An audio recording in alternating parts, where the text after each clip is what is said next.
Тады Кіршчэня яшчэ толькі вярнуўся дадому.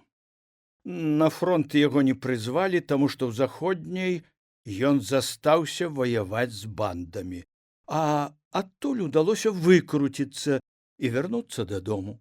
І таму пасаду брыгадзіра ён не мог не заняць. Восень ужо была, сухая, добрая восень. Сама на рыхтоўку здавалі. Зранку абозы павінны былі ісці на горад, а таму на таку працавалі ноччу, веялі, чысцілі, рыхтавалі абоз. Кіршчэню, як аматару і галоўнаму спяцу гэтых абозаў, Мяцельскі даручыў работу. У самога справа была неадкладная, а таму, як сцямнела, ён прыладзіў вішняку апарат і пачаў гнаць самагонку. Брага перастойвала, ды і гарэлкі ў хаце не было. За гэтай работай яго і застаў упаўнаважаны па мянушцы Нос. Быў ён маленькага росту, худы, кірпаносы, ездзіў на гнядым коніку, гэтаксама худым, як і яго гаспадар, празвалі упаўнаважанага Носам за тое, што выпіўку ён, мабыць, чуў за вярсту. І не толькі выпіўку. Заходзіў у хату, як вожык, паводзіў сваім вострым носікам і не памыляўся. А і засквараная капуста пасля чаркі, ах, добрая штука! Засквараная капуста сапраўды была ў чыгунку ў печы, а пасля сказанага, калі не было, то даводзілася шукаць тую чарку, без якой Нос не мог есці нават і засквараную капусту. «Стой! Что делаешь?» — скамандаваў Нос Мяцельскаму, калі Мяцельскі прысеў, каб падкласць у печку дроў. «Тьфу! Адкуль вы, Васильевич? З неба? Замест Бога? Значит, не на рыхтоўку рыхтуем, а промысел наладзілі. Ну, трэба ж, Васильевич, са свежага збожжа». Мяцельскі наліў у шклянку яшчэ цёплыя самагонкі. Здыміце пробу, Васильевич. Носу двойчы паўтараць не трэба было. Шклянку ён аглушыў залпам, закусіў пададзеным салам з агурком. Хорошо получается у тебе, товарищ Мяцельскі. Ён смачна дажоўваў сала і прысеў на бярэмца дроў непадалёку ад печкі. О, і сало хорошее. А я прагаладаўся. Падзяжурце, пайду ў хату, возьму пад'есці больш чаго. Мяцельскі схадзіў у хату, прынёс яшчэ і гуркоў, і сала. Я, товарищ Мяцельскі, к табе, не планаваў сёння, ты чалавек надзейны. Ужо хацеў коня паварочваць на горад, але бачу праз рэчку, агеньчык свеціцца. Ай, рашыў, заеду. Праверу, што гэта там тлее. Пад'язджаю, пацягнуў носам. Ай, понятно стало. Ну, а гэта, оказывается, сам председатель, а? Замест таго, каб арганізоўваць работу, такое дело робіць. Мяцельскі яшчэ наліў у шклянку самагонкі. Маленькі Нос мог не толькі кубкамі піць гарэлку і не п'янець, але і многа есці, што аж не верылася. Ну куды ў гэтакага малога яно ўсё ўлазіць? Дык далажы. Як у цябе дзялы з нарыхтоўкай? Веюць людзі? Павінна веяць. Брыгадзіру сказаў, каб быў там і арганізаваў усё. Это правильно. Трэба, каб лічны кантроль быў. Тады ніякага ўрадзіцельства не будзе. У меру таго, як пад'ядаў і выпіваў, Нос станавіўся лагаднейшы, пачынаў хваліць Мяцельскага. Наогул, крыклівы і строгі, Нос, гэта ўжо потым Мяцельскі ўспамінаў, не даносіў на старшынь, стараўся абысціся без гэтага, але што службу сваю правіць, любіў паказаць. Знаеш, таварыш Мяцельскі, скажы жонцы, хай тут каравул панесе, а мы з табой давай пройдзем, праверым, як людзі работаюць. У падпітага носа, акрамя ўсяго, яшчэ ўзнікла і прага дзейнасці. Мяцельскі ведаў, што адгаворваць яго марная справа, а таму паклікаў жонку, каб пабыла пры апараце, а сам павёў упаўнаважанага глядзець работу. Дзверы ў гумно былі прычынены, за імі слабенька свяціў ліхтар. Калі Мяцельскі адчыніў дзверы, то ўбачыў, што падрыхтаваныя мяшкі складзены збоч ад тока. Веялка стаяла прыбраная, вартаўнік, стары Сымон, які прымасціўся на мяшках у кажуху, з месца далажыў Мяцельскаму: «Всё ў парадку, старшыня». «Какой тут парадак? Рыхтоўка ідзе, абозы, палітычная важнасць моманту. Дзе гэты негадзяй? Я з ім разбяруся. Знаеш, што за сабатаж па цяперашніх мерках?» Мяцельскі не дагледзеў і нос успеў перабраць. Цяпер не мела ніякага сэнсу тлумачыць яму, што на заўтрашнюю адпраўку збожжа прыгатавана дастаткова. Цяпер носам кіравала гарэлка і важнасць палітычнага моманту. «Ідзём, ты мне пакажаш гэтага сабатажніка, і я лічна з ім разбяруся. Ён мне наладзіць работу ў начную змену». Калі падышлі да Кіршчэневай хаты, Мяцельскі пагрукаў дзверы раз, другі, пачуў, як у сенцы выйшлі, і Марыля папыталася: «Гэта ты, Антон?» «Не, гэта я, упаўнамочаны. Дзе ваш муж?» «На таку? Там жа пашню веюць, там яго шукайце». Мяцельскі паспеў шмаргануць упаўнаважанага за рукаў, каб ён больш не гаварыў нічога з Кіршчэніхай. «А дзе ж гэты твой сабатажнік?» «Ой, мы яго з-пад зямлі павінны дастаць, і ён нам павінен арганізаваць работу. Знойдзем, знойдзем». Мяцельская пачынала разбіраць злосць і на Кіршчэню, якога не аказалася дома, і на носа, які водзіць яго апоўначы па вуліцы. Мяцельскі чуў ад мужчын, што Кіршчэня падглядвае да маладое і адзінокае Любы Залескай. Гэтаму ён не верыў, думаў, што пацвяляюцца, але цяпер вымушаны быў ісці да Любінай хаты. У дзверы грукалі некалькі разоў. У хаціне ніхто не адзываўся, потым нібы там чуваць была нейкая ціхая валтузня, і ўжо пасля Люба запыталася сонным голасам: «Хто там?» «Гэта я», — падаў голас Мяцельскі. «Тут упаўнаважаны прыехаў, брыгадзіра шукаем, а Кіршчэня як скрозь зямлю праваліўся».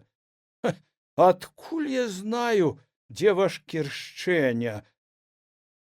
Трохі спалохана абазвалася з-за дзвярэй Люба. Нос не дачуў, што яна сказала. Па партызанскай звыдцы грукнуў ботам у дзверы, мацюкнуўся: «Ты нам дзвер адкрой, потым гаварыць будзем. Я гэта сабатажніка з-пад зямлі дастану». Дзверы не адчыніліся, але з сянец па жэрдках у хляву нешта зашумела, загрукала, потым пачуўся трэск і курыны вэрхал у хлевушку, лапаценне крылляў. Ад нечаканасці аслупенеў Мяцельскі, але падпіты нос не разгубіўся і тут паказаў прыклад. Выхапіў з кабуры наган, кінуўся да хлява з пагрозлівым: «Рукі ўверх, варышка! Стралять буду!» «Василь, не стреляйте! Это я, Кіршчэня!» Брыгадзір асцярожна вылез праз дзверы з хлевушка, і ў начным прыцемку Мяцельскаму было відаць, як ён ад нечага гідліва агрэбаецца і абтрэпаецца.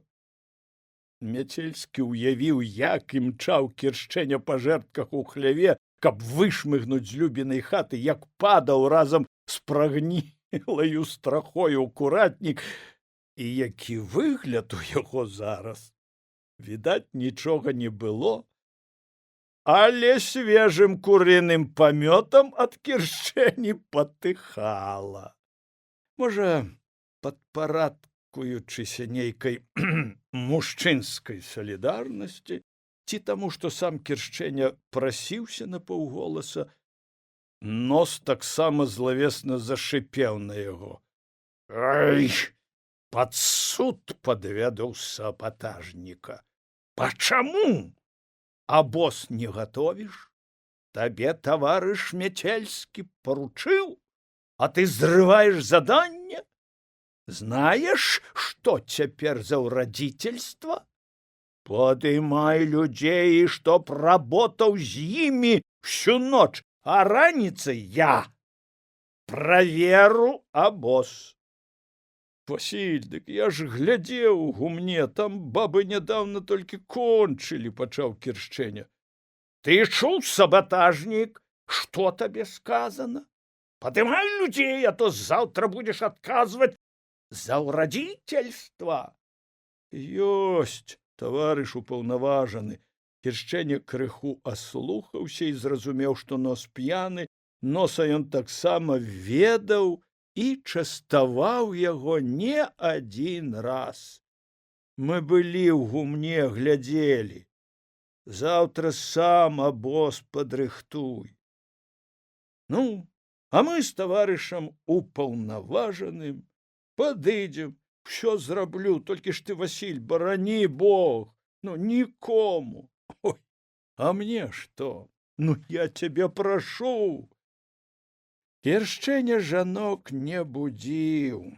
Абоз яны з Мяцельскім адправілі раніцай. Нос, які далёка за поўначы дапамагаў Мяцельскаму несці вахту ля апарата, ледзьве дайшоў да ложка.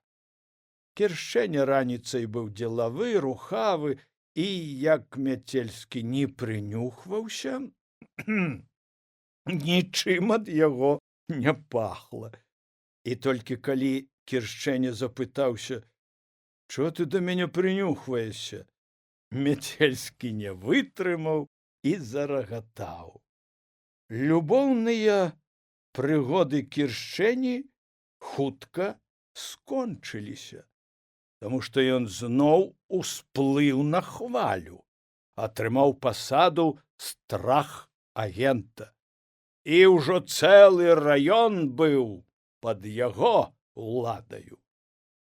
Да канца нарады Кіршчэня праседзеў моўчкі, і Мяцельскі падумаў, што каб у ранейшыя часы, то ён, мабыць, не дараваў бы яму гэтага і сігналізаваў бы туды, куды трэба. У стараселлі Усцінка першая адважылася на тое, на што не адважыўся ніхто са старэйшых людзей. Прадала хату, збыла ўсю гаспадарку і паехала ў горад да свае Марусі. Маруся ўся ўдалася ў маці, якая і звала яе не інакш, як «мая прыгажунька». Прыгажуньцы сваёй з малых год Усцінка купляла сукеначкі, завязвала банцікі, вадзіла за сабою на вечарынкі і вучыла спяваць і танцаваць. І ўсім гаварыла: «З мае прыгажунькі толькі артыстка і будзе». І Маруся спявала у пачатковых класах, у школьнай самадзейнасці, потым і ў клубе, Прыгожая, чарнявая, у бацьку з твару і стройная, рослая, як і Усцінка, Маруся ўжо 14 гадоў выглядала прыгожаю, сталаю дзеўкаю. Поспех у самадзейнасці Маруся мела бясспрэчны, яе нават вазілі на раённыя агляды самадзейнасці. І, вядома ж, знаўцы мастацкай самадзейнасці міма сваіх рук прапусціць дзяўчыну, якой хацелася поспеху і ад жадання якога кружылася галава, не маглі. Але не была б Усцінка хітраю Усцінкаю, каб з гэтага не знайшла выйсце сабе на выгоду. Як яно там усё было, ніхто толкам не ведае і не даведаецца, аднак пакуль ішоў чарговы агляд мастацкай самадзейнасці, пакуль Маруся Усцінчына жыла ў Слуцку ў свае цёткі, сама Усцінка некалькі разоў ездзіла туды, кажуць, нават у засадзе сядзела. Это злосныя языкі такое гаварылі, а сама Усцінка расказвала, што той рэжысёр гэтак у яе Марыю улюбіўся, што ледзь рукі на сябе не наклаў, а таму з-за любві пакінуў і першую жонку з дзіцем забраў, павёз Марыю з сабою в сталіцу і вучыцца ўладкаваў. Усцінка ў горад ездзіла амаль кожны тыдзень, спачатку з карзінаю, як і было заведзена спрадвеку ў вёсцы, а потым Марыя сказала, што гэтак па-вясковаму ездзіць брыдка. І Усцінка купіла сумку. Марыя давучылася, праўда, вялікай артысткі ці спявачкі з яе не выйшла. Яна уладкавалася выкладчыцаю ў вучылішчы. За гэты час Марыя выгадавалася ў маладую прыгожую жанчыну, якая ведала, чаго варта і што можа яе жаночая прыгажосць. І таму той першы яе лысы і памаўзлівы выпівака ад мастацкай самадзейнасці задаволіць яе ўжо не мог. Гэтаксама, як і аднапакаёвая кватэрка, якую меў ён пасля разводу з першай жонкай. Марыя падабрала сабе больш перспектыўнага сябра ў жыцці і больш прэстыжнага. Чорнабароды, рослы, дужы, як грэнадзёр, мастак быў і крыху маладзейшы за яе, і ўдачнік, які адразу ж трапіў у лік перспектыўных і таленавітых. А таму меў не толькі майстэрню, але і кватэру, грошы, выхад у інтэлектуальныя колы. За ім Марыя магла і адзецца як след, каб яшчэ больш падкрэсліць сваю прыгажосць. Яна, вядома ж, стала гарачай аматаркай мастацтва, зычлівай гаспадыняй, якая ўмела сустрэць гасцей, забяспечыць мужу ўсе умовы для творчай работы. Таму і на рабоце яна толькі лічылася, якія сімвалічныя гадзіны ў вучылішчы мела, а ў астатні час дапамагала мужу. Гэтая дапамога, мабыць, забірала занадта сілы і часу, таму, калі нарадзілася дзіця, Марыя забрала да сябе маці, каб дапамагала ёй. Усцінка з радасцю паехала, бо, гасцюючы ў дачкі, яна наглядзелася сапраўднага жыцця, як людзі жывуць на радасць сабе. Пра гэта жыццё яна расказвала суседкам, паказвала свае новыя абновы. Усцінка мела цудоўную якасць, нават з гадамі. Цяга прыгожа апранацца і пахваляцца адзеннем у яе не паменшыла. Яшчэ будучы маладой, яна не магла дачакацца, купіўшы мацеры, пакуль пашыецца спадніца. Брала кавалак ткваніны, абкручвалася, сашпільвала шпількамі і выходзіла на вуліцу, каб паказацца в абнове. Цяпер, Жывучы ў дачкі, Усцінка многаму навучылася. Абгаражанілася і таму зрэдку завітвала ў вёску з падфарбаванымі губамі, з завіўкаю, а потым і з нафарбаванымі кіпцямі. І гаварыць цаляла па-гарадскому, асабліва на пачатку гаворкі, а потым забывала і шпарыла, як і ўсе, па-дзеравенску. Па расказах Усцінкі, жыла яна, як сыр у масле качалася, але даходзілі да вёскі і другія чуткі. Прыгожай Марыі спадабалася быць прыгожай і ўсімі любімай. Гэта не магло не дайсці да яе чорнабародага мужа, і ён пачаў адвучваць жонку ад памаўзлівасці зусім не інтэлектуальным, а спрадвечным мужыцкім спосабам. Тут зноў Усцінцы прыгадзілася яе прыродная хітрасць і дальнабачнасць. Грошы і за прададзеную хату, і тыя, якія мела ў запасе, Усцінка трымала пры сабе. І таму пасля таго, як у дачыной хаце не стала ладу, стала горача, Усцінка неяк вымудравала, пабудавала сабе асобную кааператыўную кватэрку. І ўжо жывучы збоку, яна мірыла дачку з зяцем, дапамагала гадаваць унука. Марыя з гадамі расплылася, растлусцела, і прыгажосці тае ўжо не стала, а таму свайго багатага раўнівага мужа трымалася і шукаць лепшага не збіралася, хаця не магла і ўтрываць, каб не падгульнуць. Але зноў, гэта ўсё злыя языкі. Моя ты галубка, людзям жа не можацца, як другому добра жывецца, аж не спіцца. У мужика ж адна радасць, каб у суседа конь здох. Гэта гаварыла Усцінка, калі ў яе спрабавалі выпытацца, як жыве яе Марыя, ці праўда, што не ладзіцца ў яе жыццё. Не менш затуманенае, чым цяперашняе гарадское, было і вясковае жыццё Усцінкі. Бог даў высокі рост ад бацькі, але ад маці не даў прыгажосці з твару. Не тое, што брыдкая яна была, але і не прыгажуня. А прыгажуняй ёй быць хацелася, і жыць хораша хацелася, і адзявацца, усяго хацелася. Ды не разгонішся за бацькавым багаццем, хоць і не бедна жылі, але да раскошы, не да раскошы было ў іхняй хаце. Вось тады і аб'явіўся ў суседнім стараселлі Тодар-амерыканец. Амерыканец было прозвішча Тодарова, таму што ён падлеткам паехаў з бацькам на заработкі ў Амерыку і вярнуўся адтуль з багаццем.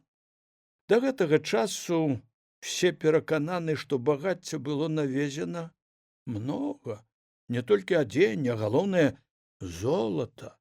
З гэтага золата хітрая Усцінка мела грошы і да гэтага часу. Людзі гэтак гаварылі, хоць золата таго і тых грошай, вядома ж, ніхто не бачыў і не лічыў. Калі была маладзейшая, Усцінка сама расказвала жанчынам пра сваё замужжа і пра нелюбоў да мужа. Як толькі першы вечар амерыканец падбіўся, каб праводзіць вячорак, не ўпадобаўся Усцінцы. Быў ён маленькага росту, дробненькі, а тварык, як у дзіцяці, а не ў дарослага чалавека, ў мужчыны. Але, як і ўсе маленькія ростам людзі, цягне іх знайсці сабе ў пару чалавека высокага росту. Гэтак, мабыць, і ў Тодара было. Можа, і таму пагнаўся ён на Усцінку, што не надта на яе хлопцы зазіраліся, а дзеўкі маладыя і прыгожыя не па зубах былі амерыканцу. Бог ведае як, але амерыканец пачаў ухажорства не на жарты і ў хату ўжо да іх пачаў заходзіць, а потым і сватоў заслаў. Сядзяць яны, мая галубка, выпіваюць з бацькам маім, а бацька рады, што дзеўку з хаты забяруць, ды яшчэ і за багатага пойдзе. Рады бацька амерыканцу і гарэлцы, і маці рада, а я, пакуль проста ухажвалі, дык і нічога. А тады ў той вечар, дык аж сэрца заходзіцца, выбегу я, мая галубка, ў сенцы, а паліто яго пры дзвярах амерыканскае вісіць. І гэтак пахне духамі, адтуль прывезенымі. А я тых духоў ніколі ў руках не трымала. Стану я, і тое паліто нюхаю, а сэрца крывёй абліваецца, а як успомню тыя пахі, іду назад у хату. Ну, гэтак потым пад настрой расказвала сяброўкам Усцінка. Это ўжо калі за амерыканцам абжылася, сілу сваю пачула, і духі ўжо ў яе былі, і строі, як ні ў кога ў вёсцы. Тады Усцінка гонар займела, з носам задраным хадзіла. Амерыканец яе, як муравей той, цягнуў работу дома, а Усцінка прынаравілася, як што не даспадобы, абвязаць голаў хустачкай і легчы на ложак, паміраць.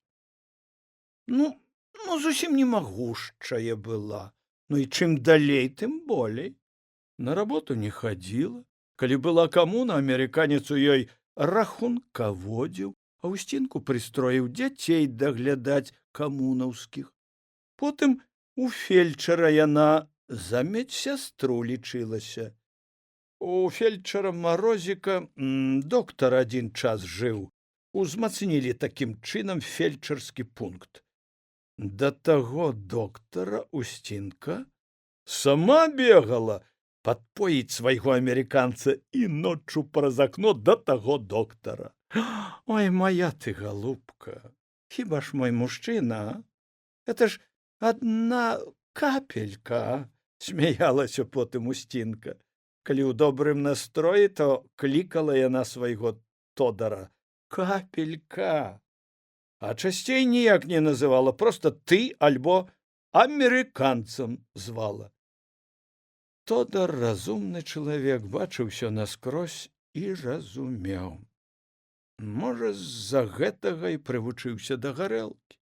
Не напіваўся ніколі, каб валяцца дзеці непатрэбнае што рабіць. Але піць пачаў памногу. І гэтая гарэлка знутры паціху, дачасна і спаліла яго. Расказвалі суседзі, як Тодар аднойчы падмазваў комін на страсе. Горача было. Папрасіў ён Усцінку, каб падала вады напіцца, а яна наліла вады ў бутэльку і шыбанула на страху, і попала па Тодару. Тады ён кулём і скаціўся са страхі. Першае, што трапілася пад руку, была пуга з ядлоўцавым пугаўём. Схапіў ён гэтае пугаўё і пачаў малаціць Усцінку, завалок у хлеў на ток і там лупіў, пакуль ядлоўцавае пугаўё ўшчэнт не расхвастаў. Крычала яна на ўсю вёску. Але хто палезе ў чужы двор мірыць?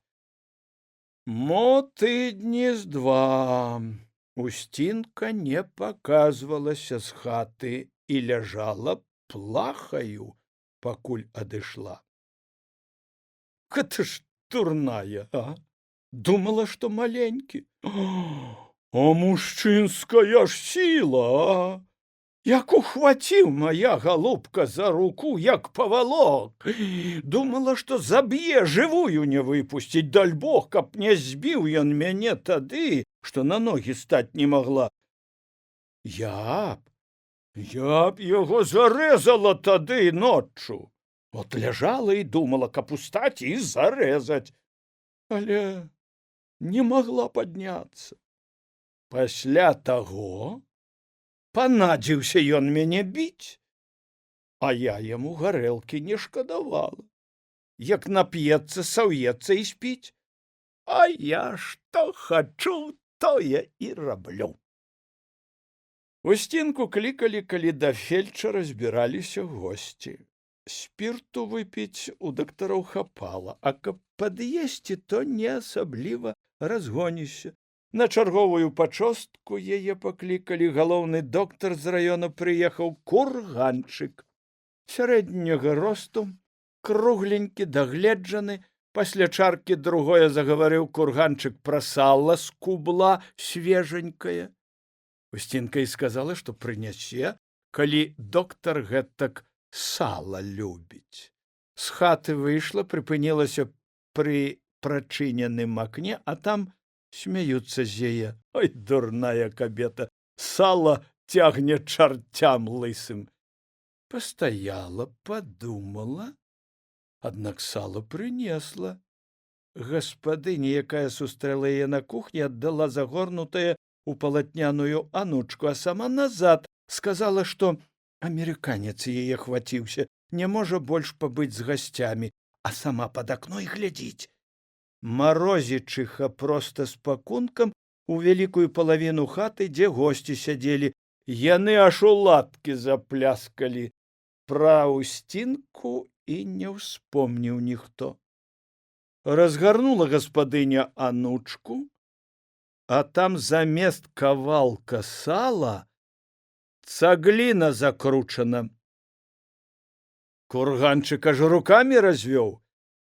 Фуй, ды што ж гэта такое?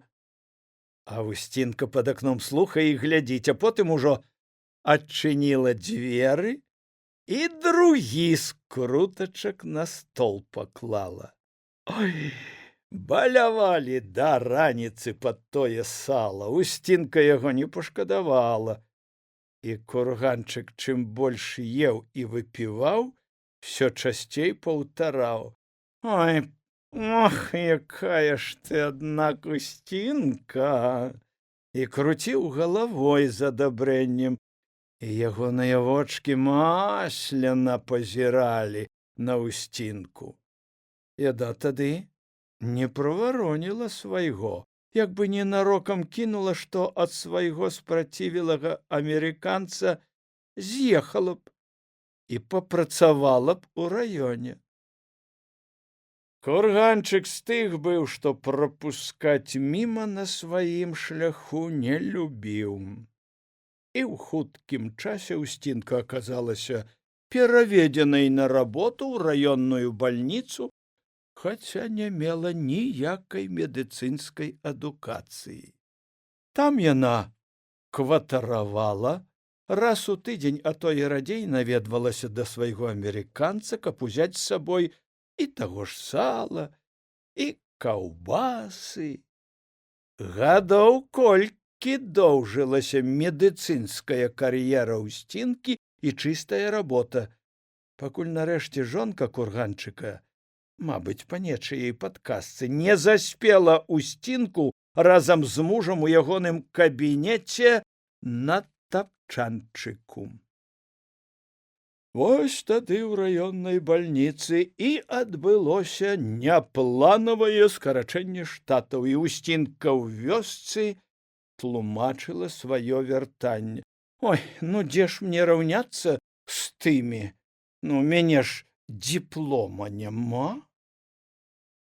Яе амерыканец выказваў пра жонку іншую думку. Гэта я без дыплома любой і з дыпломам фору даець.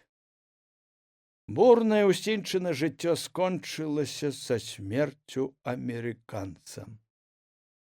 Хочаш, не хочаш, а ўся гаспадарка, ўся работа асталася на адны рукі, і тыя жаночыя.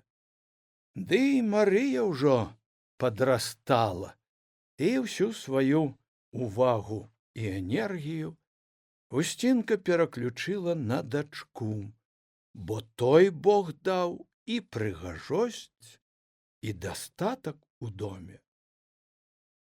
Мар'я толькі вярнулася з паходу па магазинах. Не ўспела паабедаць, калі ў дзверы пазванілі. Падышла, адчыніла і не паверыла сваім вачам. Перад дзвярыма стаяла Усцінка.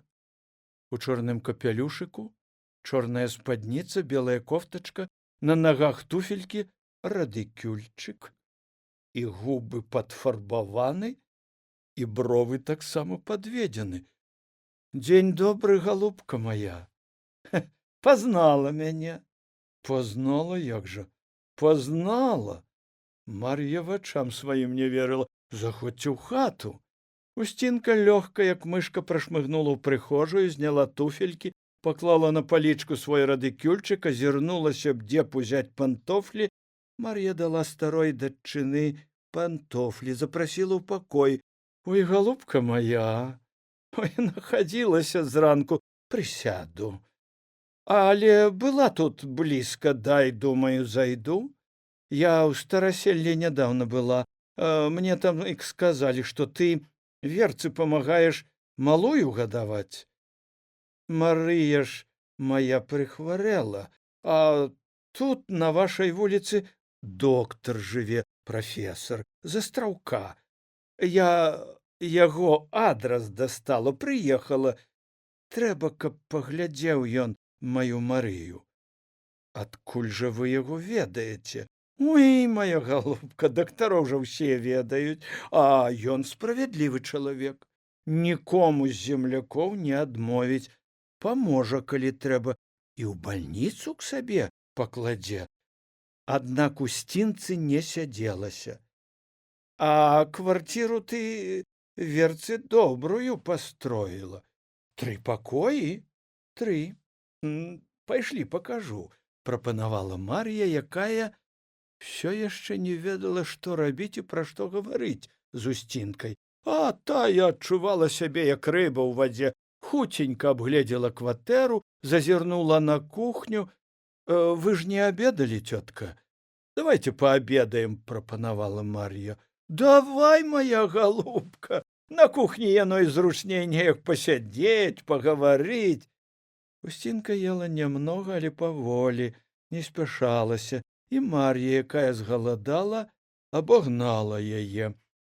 У горадзе, моя голубка, много есці цяжка. У горадзе чалавеку лёгкаму трэба быць. Усё на нагах, пачуць усяго. І карысна, і хапае.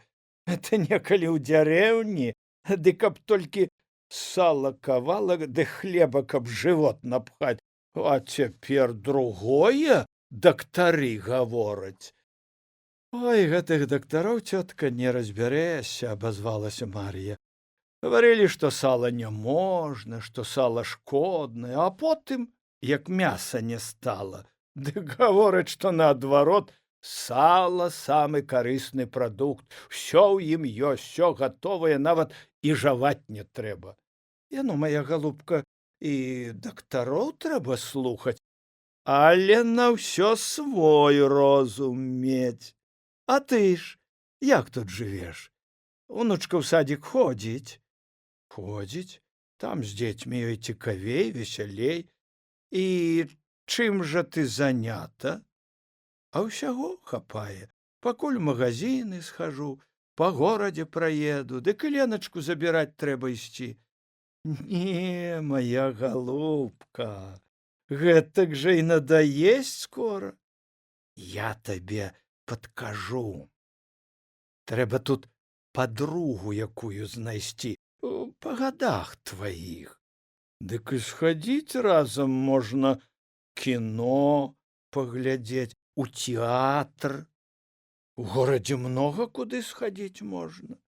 Гэта Я цяпер мала хаджу, гады не тыя, ногі баляць мае зусім. А так я і на танцы хадзіла. У парку танцы тут робяць, тым, каму за 30. Усцінка чамусьці засмяялася. Гэта я, мая галубка, таму смяюся, што толькі гавораць, што танцы тым, каму за 30. Ой! А прыходзяць тыя, каму па 50 і за 50. І кавалеры гэтаксама прыходзяць. А што ж ты думаеш, хто ўдаўцом застаўся? Ну, як без жанчыны дажываць? І жанкі таксама. Дык чаму ж вы нікога не знайшлі, цётка? Мар'і не спадабалася пасміхоўванне старое. Праўду табе скажу. Пабаялася. Прыб'ецца, які п'яніца. Да часу ў магілу ўтопча, пабаялася. Адной лепш. Вот так схаджу, пагуляю. Калі, праўда, дык там, знаеш, якія кавалеры, а? Ну, з-пад горада пенсіянеры садзяцца на аўтобус і едуць. Дома старой гаворыць, што да дзяцей у госці, а самі сюды на танцулькі ходзяць. Ну, даль Бог, моя галубка. Устінка зноў засмяялася. Раскажу табе, моя галубка, ой, са мною было. Як пачаў жаніхацца адзін, адбою не стала. З выгляду яшчэ маладжавы, такі валасы сівыя, поўны рот сваіх зубоў. Гаварыў, што настаўнік з крупак. Адзін жыве, дзеці тут, у горадзе. Я ўжо была і задумалася. Ну, надта ж спраўны быў, зараза.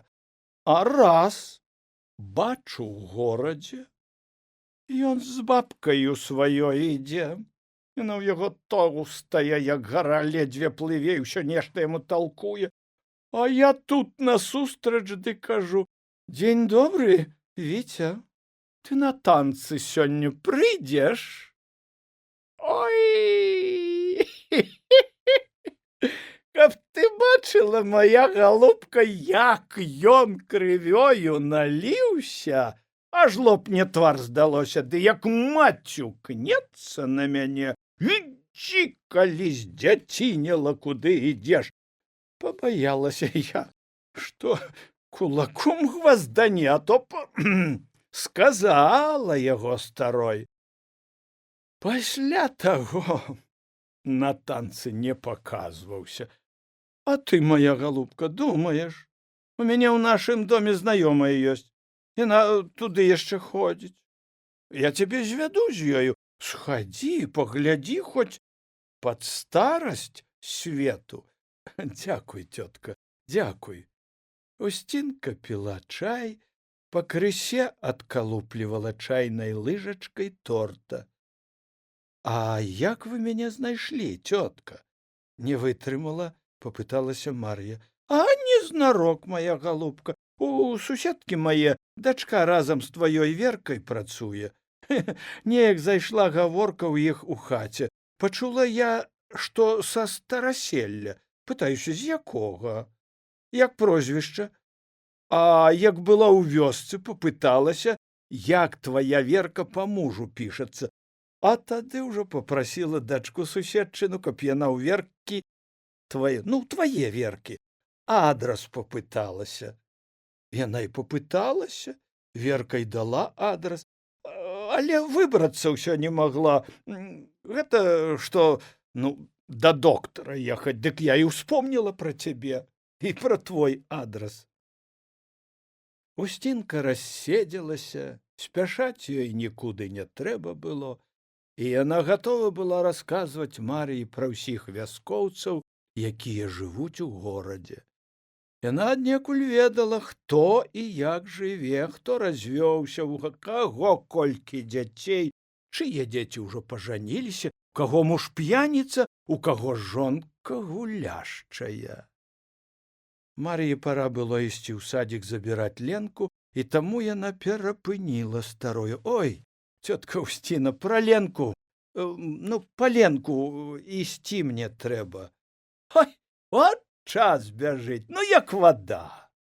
Усцінка паглядзела на свой гадзіннічак на руцэ і хуценька затупала ў прыхожую, абула туфелькі, надзела капялюшык, зазірнула ў трумо, узяла радыкюльчык, дастала памаду і лёгенька падмазала губы.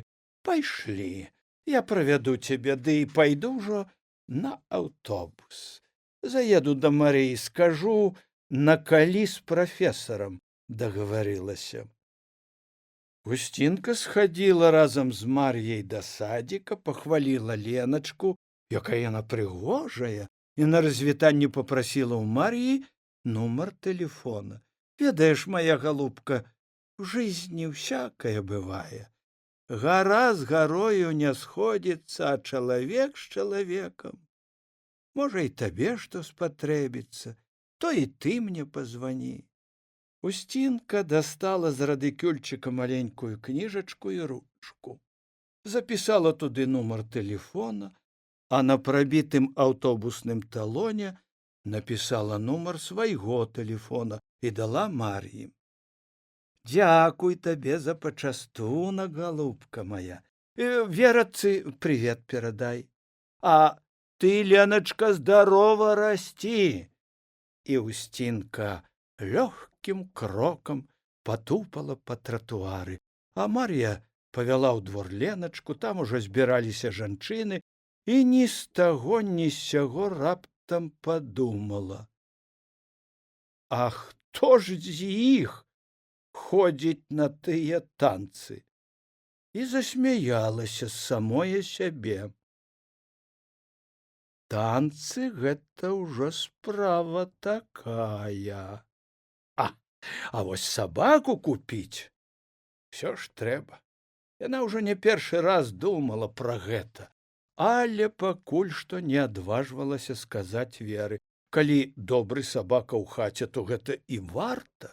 Цяпер, калі ў горадзе лазяць у кватэры і сярод белага дня, сабака патрэбен. Яна нават ужо была і на базар раз'ездзіла, на той, дзе прадаюць жыўнасць. І калі думала пра сабаку, то чамусьці бачылася, як будзе прагульваць яго там, дзе выгульвае сваю аўчарку генерал. Вось за гэтага і не адважвалася загаварыць пра тое, каб купіць сабаку. Ужо вечарам у хаце, калі вярнулася дадому Вера, Леначка сустрэла яе радасным паведамленнем. Мама, мамачка, нам сёння жывая шапакляк прыходзіла. Якая шапакляк? Што ты выдумала? Сапраўдная шапакляк. Яна прыходзіла мяне разам з бабуляй з сада забіраць. Господи, это ж трэба прыдумаць, ахнула Мар'я, калі здагадалася, пра што гаворыць малая.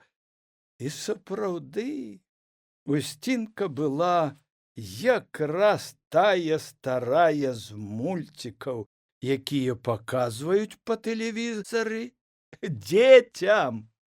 За вячэраю Мар'я расказала пра тое, як да яе з'явілася нечаканая госця і як назвала яе Леначка, і ўсе разам весела смяяліся. Вылазь, дэсант! Дверцы лятучкі адчыніліся, і шафёр, белабрысы, коротка астрыжаны, насмешліва глядзеў на Лазоўскага, які мяглюевата меркаваў вылезці з машыны, каб не скакаць на зямлю. Чаго-то вот не спяшаеш памыцца. Лазоўскі нічога не адказаў. Ён прывык маўчаць на кепікі. Сутулены, у кірзавых ботах нават у гарачыню, чорны з твару і ад мазуты, ад сонца і ветру, ён не любіў многа гаварыць. Куляшу падумалася, што Лазоўскі старэйшы за яго гадоў на 6, а ён быццам і памятае яго гэтакага ж старога і карчукаватага, і вечна ці на трактары, ці калі едзе на работу, альбо вяртаецца з зашмальцаванай, прапыленай і прамазучанай палявой сумкай, якой здавалася гэтулькі гадоў, колькі і Лазоўскаму. Ён больш звыклы быў за рулём трактарам, нават не цяперашняга беларуса, а таго першых выпускаў яшчэ без кабіны. Кулеш раптам паспрабаваў уявіць сябе гэтакім жа сагнутым, скурчаным ад работы, у быццам адной і той жа шэранькай картовай рубашцы, у картовых штанах свята і ў будзень. Аддаў замуж дачку, купіў машыну ў падарунак, унукі растуць, а ён усё не можа разагнуцца. Можа, ад гэтага суседства Куляшу здалося, што ён зусім малады яшчэ, лёгкі. Недзе звінела ў ім маладая, здавалася, і забытая ўжо струна. І, можа, ад гэтага апошнім часам ён не адчуваў стомленасці. Кулеш удыхнуў востры пах пылу, які яшчэ не асеў пасля машыны, цёплае вады і балота, недалёкага сасновага бору. Ну, мо садзіць дзеда? Насмешліва папытаўся ў Лазоўскага бранавец. Чарнявы, з густымі кудлатымі валасамі, крышку крываногі, ён стаяў на зямлі, як матрос на палубе, і яго чорныя зладзейскія вочы насмешліва глядзелі на Лазоўскага. Та зарабляўся. Кулеш вунь, як выпустачак, нагой падрыгвае. Лазоўскі цяжка гопнуў ботам на дарогу і пайшоў следам за механізатарамі да масткоў, якія дугой выгіналіся да абсаджанага ніцамі вербамі астраўка. Пайшлі, ну пайшлі з намі, Міша, запрасіў ён шафёра. Не, таводцеся самі, мне яшчэ, можа, прыйдзецца Слуцак ехаць. Ой, табе вечна некуды ехаць, скора кверцы у евангелісты запішашся. Пайшлі, Васильевич, заадно і абмыемся трохі. Бранавец не мог і тут прамаўчаць. Ён хватка, як чапляючыся ўсё роўна нагамі за зямлю, пайшоў наперадзе. Кулеш, Жэнік, малады круглатвары мужчына ў камбінезоне, новенькім і чыстым, быццам ён і не пры камбайне хадзіў. І Васілеўскі ішлі паволі, ну, як адпачывалі ўсё роўна.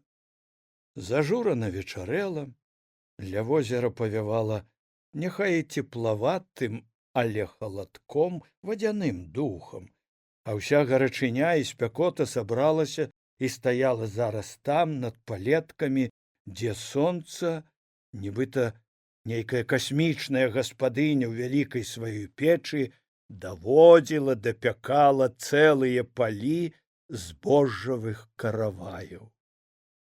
Праз некалькі дзён яны, гэтыя няўклюдныя, самавітыя людзі, войдуць туды, ў тую летнюю печу, гарачыню, і тады лета быццам зложыцца ў адзін доўгі спякотны дзень. Нават за ноч не будзе астываць зямля і цела ад гарачыні, і ночы прапахнуць водарам свежай збажыны, залацістай, непацямнелай, свежай саломы. Гэты пах будзе перамагаць не толькі ў наваколлі, але нават і ў майстэрні ён будзе ўладарыць над пахам саляркі і мазуты. Можа, таму зараз адвячорак здаваўся нейкім кароткім зацішкам, кароткім святам вады і сонца. Кулеш яшчэ пастаяў на мосціку, прытрымліваючыся за жэрдачку парэнчу, удыхаў пах вады. А мужчыны ўжо раздзяваліся на траве пад вярбой. Лазоўскі скінуў толькі боты і па-салдацку павесіў анучы на халявы. Выцягнуўся на траве. Жэнік, круглы і шустры, быў ужо ў адных даўгаватых сямейных трусах, мацаў ногой ваду, бранавец падпорваў Васілеўскага. Чаго ўжо сеў і суслу ўпёр у зубы? Раздзявайся і спаласнейся, 30 год мужчыну, а як мохам абросну. Раздзявайся, а то покупаю, як парсюка адзетага. Ай, толькі гразь размажаш. Фёдорович прыедзе, перакусім, тады цябе і не купаючы выкручваць можна будзе, абазваўся Корсун, які сцягваў цераз голову рубашку. Хто пабазваўся, а не ты? Агрызнуўся Васілеўскі, усміхнуўся з Корзуна. Той стаяў, як пабелены. Недарэмна яго дражнілі. Здор. Ты са мной пацягаешся? Я паўлітра вып'ю і не маргну, а цябе пад 100 грам у бакі вядзе, як пеўня. Паўлітру вып'еш? Зіна цябе і ў хату не пусціць. У вергінах пад плотам начаваць будзеш. Васілеўскі скрывіў губы і нехаця пачаў раздзявацца, пазіраючы паўз лясок на бераг возера, нібы чакаў адтуль паратунку. На возеры не было нават і дробненькае хвалі. Туга пахрумстваў намыты вадой мылец ля самай вады. Адзінокая аблачынка на небе, нібы невялікая белая купіна, нерухома стаяла на адным месцы вылінялай васільковай сінечы неба. Бранавец першы зайшоў у ваду, разганяючы яе санлівы спакой, моцна плюхнуўся і паплыў, коротка ўзмахваючы рукамі. Ад яго не хацеў адставаць і Корзун, ён далёка ўперад выкідаў свае белыя доўгія рукі. Жэнік увайшоў у ваду паволі, спаласнуў грудзіну, лёг асцярожна і паплыў уздоўж берага. Васілеўскі пацепаў плячыма, тупаў на мелкім паўз бераг, як кулік, дакурваў цыгарэту і пазіраў на дарогу. Лазоўскі таксама ўстаў, раздзеўся, зайшоў у ваду, некалькі разоў прысеў, намачыў голаў і пачаў намыльваць яе. Кулеш паплыў таксама паўз бераг па-сабачаму, высока падымаючы над вадой голаў. Во дае сабачы брас, рагатнуў бранавец, перавярнуўся на спіну, паказваў і сваю сілу, і свой спрыт. Але яму мала было плаваць спакойна. Што гінаешся? Спаласнейся хоць, а то стаіш, як цявіна абвіслая, дабіраўся ён да Васілеўскага. Той толькі махнуў рукой. Бранавец не вытрываў, выйшаў на бераг, згроб Васілеўскага папярок тулава, бягом панёс на глыбейшае і шыбануў у ваду. Калі сышліся кругі, Васілеўскі так і не паказаўся з вады. Бранавец спалохана стрыгануў вачыма наўкруга, нібы выбіраў, куды кінуцца ўцякаць, спыніўся вачыма на Лазоўскім, на Куляшу. «Нырай, асмалак, мать твою!» — крыкнуў на яго Корзун, які з усяе сілы гроб рукамі да таго месца, дзе бранавец укінуў ваду Васілеўскага. Але бранавец толькі пазіраўся на Лазоўскага, на Куляша, адступаўся да берага. «Нырай!» — яшчэ раз раўнуў на яго Корзун. І якраз у гэты час за метраў 20 паказалася з-пад вады галава Васілеўска, ён фыркнуў, як кот, і мякка, спакойна паплыў у возера. «Хопіць, а то дагуляецеся!» — толькі і знайшоўся сказаць з палёгкай Кулеш. Бранавец першы пайшоў да берага, ачомаўся крыху, страсянуў галавой. «Бач, здыхляк, а як плавае! А ты, герой, мои трусы ўжо абмачыў!» — не прамінуў Корсун, выходзячы на бераг. Я ж не ты, здор, які не тоне. Падплыў да берага і Жэнік. Па чарзе шаравалі адзін аднаму спіны, мылі галовы, потым расчэсваліся, абсыхалі на сонцы. Васілеўскі ўсё плаваў, потым прыпыніўся, прыслухаўся, нават галава яго прыпаднялася над вадой і хутка паплыў да берага. Мужчыны таксама пачулі далёкі трэск матацыкла. Бранавец рагатнуў: «О, падла! Гарэлку чуе! Ну, глянь, як грабе, а!» Яны засмяяліся, гледзячы, як спяшае Васілеўскі. Да масткоў тым часам пад'ехаў на матацыкле механік. Тоўсты, в расшпіленай да пупа клятчатай рубашцы, крыху касалапы, у перавалку з нагі на нагу. В адной руцэ ён нёс пакаўную гаспадарчую сумку, другой выціраў змакрэлы потны лоб. Сумку паставіў пад вярбой, а сам на хаду, раздзеючыся, зачэкаўся да вады. О, дзе дабрыня, хлопцы! Пот цёк у яго па лысіне, але механіку гэта не замінала спяшаць, гаварыць: «Давай, Васілеўскі, рассцілай газеты, а я паплаваю троха». Ён смела плюхнуўся ў ваду і лёгка паплыў. Бач, які гладкі, як Асянчук.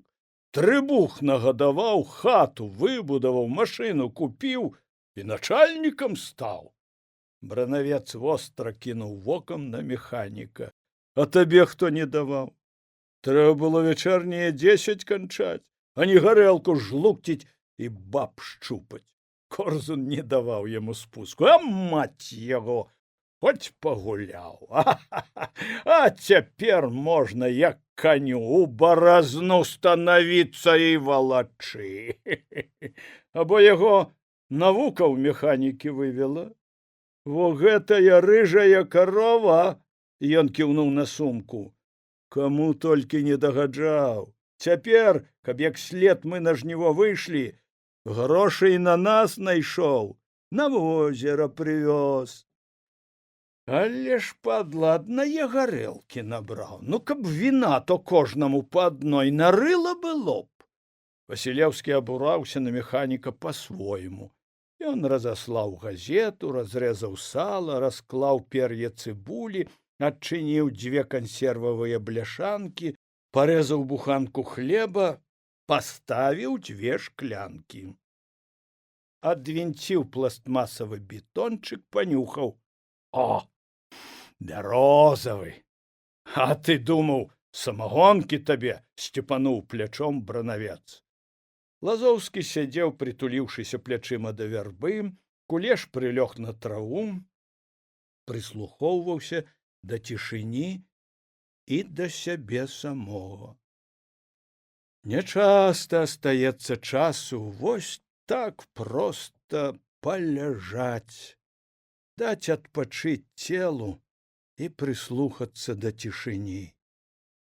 Калі будзе гэтак жарыць, то нам толькі ўспявай ухваціць усё з поля, гаварыў механік, расчэсваючы рэдзенькія валасы, на хаду адзеючыся. У панядзелак пробны выезд, а там і зажнём. Рана нам яшчэ. Хіба на ўзгорках дзе, сказаў Лазоўскі, падсунуўся бліжэй да газет. Цябе пытацца не будуць. Дадуць каманду з раёна, каб зажалі, і зажнём, все дружна, і першыя тоны здадзім, каб не адстаць ад другіх. Наша дело техника. Все, мы готовы.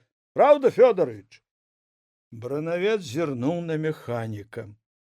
Я свайго сёння завяду.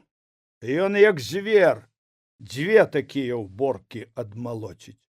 Чаму не адмалоціць? Новенькая ніва. На новым любы герой пад сябе рваць, усміхнуўся Жэнік. І мой некалі старым стане. Ну, не трэба, хлопцы, наперад. Выедзем у поле, там яно сваё пакажа. Ай, давайте за тое, што кончылі мы рамонты, а пакуль перадышка. Ну, вып'ем. Механік піў паволі, як смакаваў, і бачыў усіх. Бранавец хвацянуў залпам за раз, Корзун роўна за 2 глыткі, Лазоўскі піў паволі, як ваду. Васілеўскі моршчыўся, але не адымаў 100-грамоўку ад рота. Кулеш адпіў паўчаркі і паставіў. Закусвалі моўчкі. Першы насцеражыўся механік, калі пачуў вуркатанне козлікавага матора. Не, гэта не яго, гэта аграномка. Вельмі ты яго баішся. Не было яго, спраўляўся і ты сам, без інжынера. Это цяпер напрыдумлялі. Корзун мачаў цыбулінай у соль. Не, чаго. Ён ведае тэхніку. Самі ж бачылі. Я што? Такі, як і вы, самавучка, практик. Поправіць што, запчасткі прывезці. Ён толькі што хоча, каб у нас, як на заводзе, всё было, як на канвееры. Мы да гэтага не дараслі, непрывычныя. Ды не канвеер у нас. Няхай неба цэлафанам завесіць, каб дождж не паліў, усміхнуўся Бранавец. Нічога, пабудзе абатрэцца. Я так рашыў. Мы ўсё роўна тут былі і тут будзем. Ніхто без нас нашу работу не паробіць. А таму лепш не заядацца. Разумны чалавек прыжываецца, а не, далей пойдзе шукаць сваё. А нам з вамі... Механік зноў наліў. Мужчыны згодна кіўнулі галавой. Яно пазней мо так і будзе. А цяпер яшчэ далёка нам да такой работы, як на заводзе. Чаму далёка? Бач, пасёлак пастрояць адзін, як гарадскі, знясуць нас усіх на цэнтральную, падкінуў Корзун Жэніку. Ты пра гэтыя неперспектыўныя? Папытаўся механік. Дзе ты грошай набярэшся, каб усё ўзяць і перавезці? Ты альбо я кінем усё дагледжанае і паедзем? Всё гэта мо калі і будзе, але яшчэ не пры нас. Не, ну, правда, на прадсядателя жмуць, каб домікі строіў. А ён гне, што трэба ферму здаць, каб грошы былі, а пасля можна будзе і тыя домікі ў пасёлку ставіць. Прыжмуць і будзе ставіць, гмыкнуў Васілеўскі. Ты закусвай, Коля, закусвай, прапанаваў яму Лазоўскі. Пасля выпітага Васілеўскі неяк размяк увесь, нібы, распоўся. А што ты мне рот затыкаеш? Пад'еш, а то п'янееш. Жэнік таксама падклаў Васілеўскаму хлеб і сала. На нейкі час мужчыны прыціхлі. Самы малады з іх з тых пасляваенных пераросткаў, што не паехалі ў горад, Васілеўскі быў і брыгадзірам. 3 дзяцей, цяпер механізатар, і співаецца з кожным днём. Мне плот трэба было паправіць, а то на агарод абваліцца, сказаў пра свой клопат Лазоўскі. Гаспадар, летам плот правіць, гмыкнуў Корзун. Дзеці папяроўкі лазяць, паламалі. Пасядзі дзень без работы, бо заўсім у корч сагнешся. Думаеш, дзеці твае цябе за твае грошы даглядаць будуць? Здадуць у багадзельню. Бач, Кулеш робіць, а яго выбранка все яго грошы на анучкі з дачкой, як цераз прамую кішку пропусціла. Па доехала да дачкі, а ён сам сабе трусы мые. Ён хоць сам сабе мые, але з расшпіленымі штанамі, як ты пры добрай жонцы, не ходзіць. Заступіўся за Куляша Корзун. Не даюць табе спакою чужыя грошы. Ну, хваціць вам, на рамонце згадзела вас слухаць. О, адвячорак які. Ну, хоць ты прыляж ды прыдрамі. Маці некалі казала, ўсё роўна, як і сам Бог прыгрэўся на сонцы. Перапыніў іх Лазоўскім. Яму яшчэ хацелася сказаць, што як прыйшлі яны з вайны, то не было ні тае выгады з работы, ні таго дастатку, як цяпер, не кажучы ўжо пра заработак, а яны рабілі. Ды як рабілі, ад цямна да цямна, ноч прыхватваючы. На спустошаныя прыйшлі, з холаду, з голаду. А і цяпер, здаецца, ніхто лепш за іх не робіць, яны яшчэ рабочая сіла. Цяпер за работу і пашана, і грошы, і ордэны, як Куляшу. За вайну не далі, а за работу зарабіў. Зялёная дубровачка чамурана зашумела, жоўтым лісцікам зажаўцела.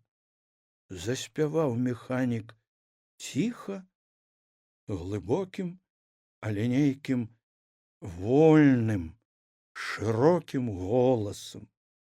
Быццам аднекуль звысоку аглядаў ён і поле, і тую далёкую, аж пры небасхіле дуброву. Здавалася, што і песня сама наплывала злёгкае спрадвечнае палявое смугі над слуцкімі палеткамі. Услед ім песню падхвацілі Бранавец і Корзун.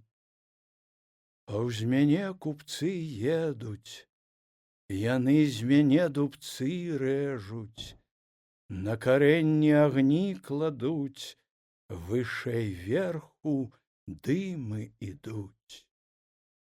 Кулеш ківаў такт песні галавой, глядзеў на Лазоўскага, які варушыў губамі, нібы хацеў падспяваць, але не адважваўся ці развучыўся.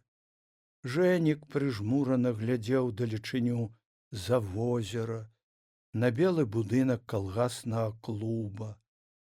Ой, ты вярніся, мой войчанька, бо ты мяне не дагоніш, вараныя конікі утоміш. Ой, коні мае вараныя, слугі мае маладыя. Цяпер ужо нібы перагаворваліся два галасы, расказвалі вечную няхітрую гісторыю чалавечага жыцця і затухалі згодна нейкай ціхлай і светлай журбой. Зялёная дубровенька, чаму рана зажаўцела? Пасля песні маўчалі, як пасля доўгае дарогі. Потым Корзун прыслухаўся і сказаў: здаецца, мая ўжо разведала. Гарэлку, як карова воўка, за вярсту чуе. Па дарозе да возера курэў матацыкл. Чорта яна цябе з-за гарэлкі пільнуе. Каб якую даярку не завёз сюды, падкалоў яго Бранавец. На, чмыхні на дарогу, ўсё роўна папахваліць цябе сёння. Каб моя гэтак, як ведзьма, на мятле лятала, я б яе адмясіў, пракаментировал далей Бранавец і глядзеў, як Корзунова жонка падрулявала да масткоў. Ты адно толькі і ведаеш адмясіць. Корзун устаў, усунуў на ногі сандалі, пайду. А то як уварвецца сюды мая алкагольная рэвалюцыя, то будзе і вам. Жонка тым часам ужо па-мужчынску рыўком паставіла матацыкл на падножку, завярнулася да вострава, узяла рукі ў бокі. У чырвоным шлеме, у белай кофтачцы без рукавоў, караткаватай спадніцы і спартыўным трыко чакала. Корзун з мосціка, як прэм'ер з трапа, махнуў ёй рукой. У адказ жонка паказала кулак, зняла матацыкл з падножкі. Ад матацыкла Корзун памахаў мужчынам рукой, сеў на задняе сядзенне, абняў жонку і, мабыць, ціскануў яе за грудзі, бо яна круцянула на яго галавой, і матацыкл паехаў па поплаве на дарогу. Во здор выбраў сабе, прывёз за свету, не стрываў Антон. А чаго? Добрая баба, яго глядзіць, і ён да яе. Лазоўскі ўстаў. За ім усталі і ўсе.